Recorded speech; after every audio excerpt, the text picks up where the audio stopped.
Hello, everybody, and welcome to not the SSN network or the On Show. This is a short broadcast to catch up on what's been going on with the SNK community and rather Samurai Showdown. So the first thing, which is totally nothing to do with Samurai Showdown, is of course Kyo Kusanagi. You might have noticed that Kyo Kusanagi has been featured on yet another game on the mobile platforms such as iOS or Android. It's called the roughly translated as Wilderness or Knives Out Tournament. He's been spotted in the select screen as a crossover with SNK and this game. Now, what concerns us is that we all know that Kyo did not graduate, sadly, and is perhaps lacking in a bit of funds due to not finding a secure job. Somehow, he's managed to procure himself a set of wheels, which are flaming hot. And he's been seen riding down the roads at high speed. And then he's shooting people. Not satisfied with bodyguarding people, he's now shooting flaming bullets. We suspect, unfortunately, that he has turned to the dark side and is now selling drugs, running a cartel, and going between territories and fighting with rivals. In fact, that's actually a train station and he's actually on the tracks, but he doesn't care. He's got a FAMAS and he's laying out the opposition. What would his father think of him now? I really cannot say, but it is very, very disappointing to see. But of course, was that Blue Mary? I can't tell you, but he's now got a shotgun and he's doing the dirty. But yes, it's another iOS game using the KOF license. And is it damaging the franchise? Well, Kyo with a gun, Terry with a gun, Iori with a gun. I kind of could see that, to be honest. It makes a change. What can I say? So there we are. Yes, coming probably not to Western mobiles, but definitely to Asia on the App Store and Google Play. That KOF 98 license is doing the rounds. But speaking of licenses and SNK, we've got another game to talk about, and it is, of course, Samurai Showdown. I totally missed the last trailer release, and you know, pretty much got spoiled on Twitter, but you know, I got to see it for myself. So let's take a look at the trailer.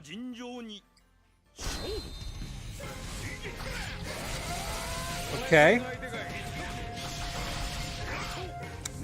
Jubei doing the goodies.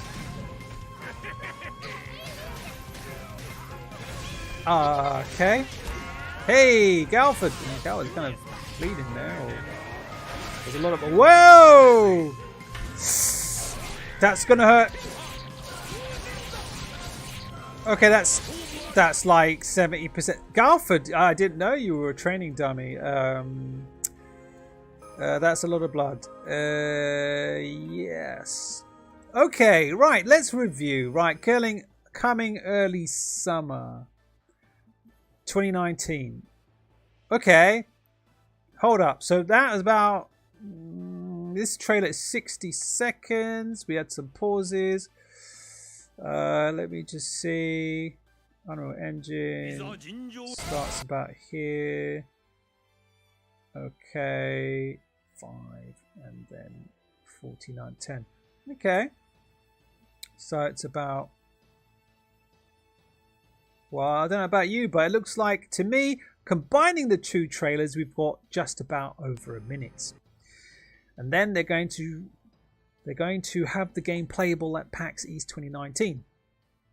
Okay, so we've had two trailers. The game is going to be announced at the game was announced at Evo, for Evo in, I don't know, July, August. And the game's going to be out early summer. So early summer is what?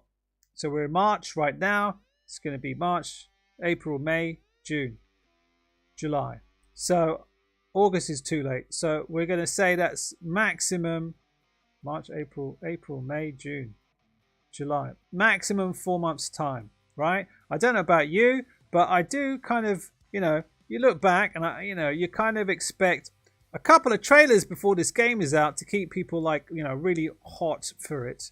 And you kind of expect like one character, maybe a month or a couple of weeks. And if you've got 4 months left, I'm pretty sure there's going to be more than 4 characters in Samurai Showdown. So it's a bit weird. So it kind of makes you wonder what the hell has been going on between the first trailer, which was about 5 or 6 months ago. 6 months of complete silence and no trailer. And I don't know about you, but if we look at the graphics of this, we're not really seeing that much of a difference, to be honest, between this build and the last one. Galford looks pretty good. Haramaru looks pretty much the same.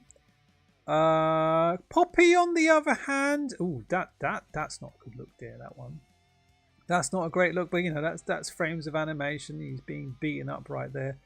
Yeah, Jubei looks okay. Earthquake. Nakaruru looking at that. Poppy's looking kind of basic. It's not really the kind of the hair tech we're all kind of now kind of spoiled with. That looks quite solid, doesn't it? Yeah, not the greatest angle for Poppy there, but yeah, it's okay. It's fine. Haramaru there, giving the old chops there. Poor old Galford, but you saw the damage. That was quite ridiculous. But of course, it's Samurai Showdown, so with your buddies, you're going to be mashing that button, hoping to hit, and have some fun with that. But if you're playing at a slightly higher level, you're going to have to be very careful with those strikes, because if you miss, you're going to leave yourself wide open, and it looks like they're not messing about with the damage in this game. It's going to hurt. It's going to hurt a lot. I saw 70% getting taken off there, and that's for a serious punishment. That's going to be counter damage.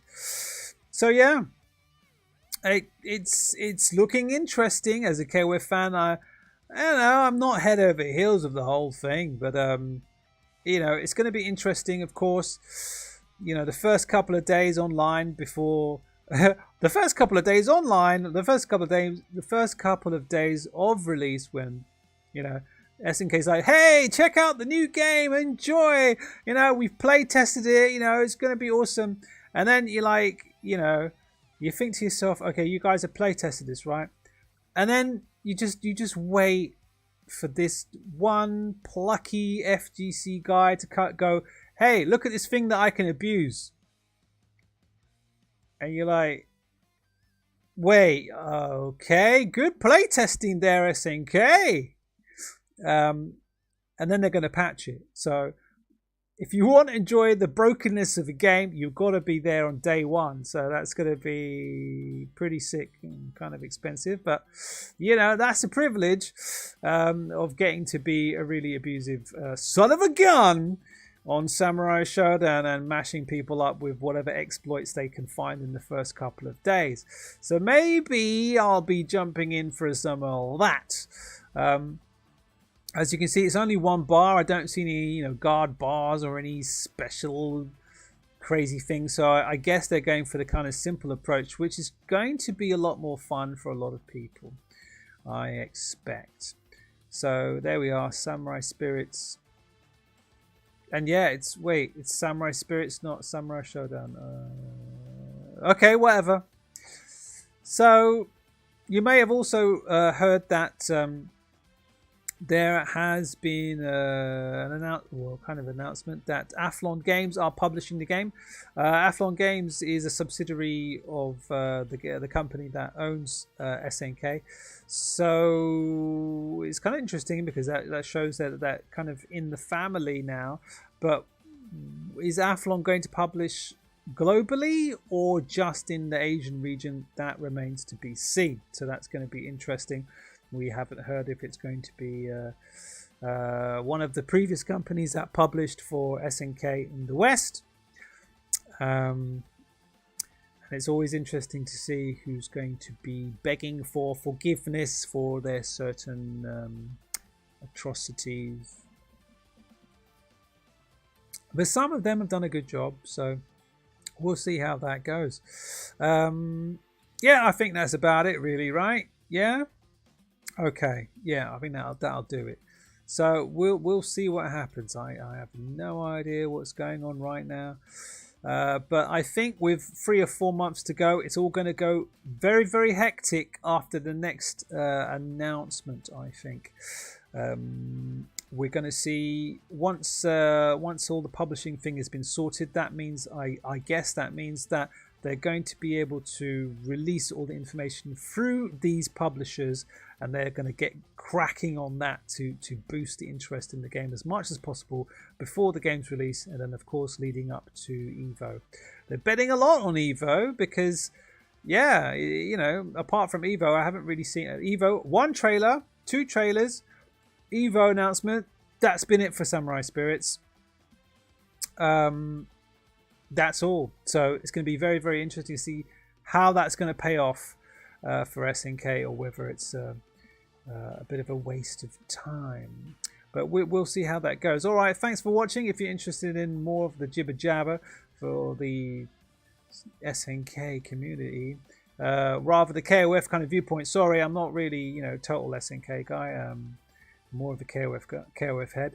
And if you're interested in the KOF merchandise and the KOF museum, head over to Orochimaru. That's the kind of heading, that the direction that we're headed in right now. We're going to start, because, you know, there's no KOF news right now. We're kind of chilling out.